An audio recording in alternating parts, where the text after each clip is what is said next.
In Gishu County have been challenged to improve their businesses ahead of the inauguration of the Eldoret city in August. Speaking during a two-day Eldoret Business Summit organized by the Kenya National Chamber of Commerce and Industry Eldoret chapter, Jubilee Insurance CEO Dr. Julius Kipngetich called upon investors to grab the opportunity early enough. On his part, Uasin Gishu KNCCI chapter chair assured investors that their interest and security of their businesses is taken care of. We know Eldoret in the month of August will be a city.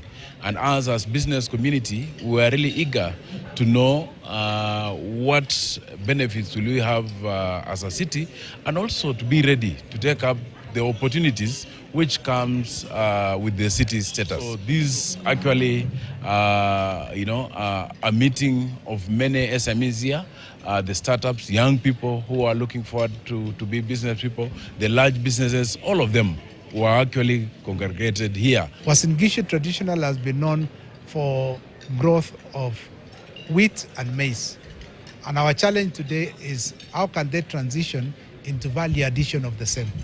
And so therefore, we are encouraging the business people to then go into milling and distribution of the same. And so therefore, and as the governor put it here, we also have to transition into other high value crops.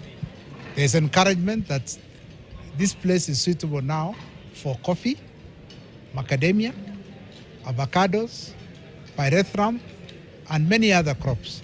And so the county government has promised to provide seedlings for many of these crops as the farmers then do the transition.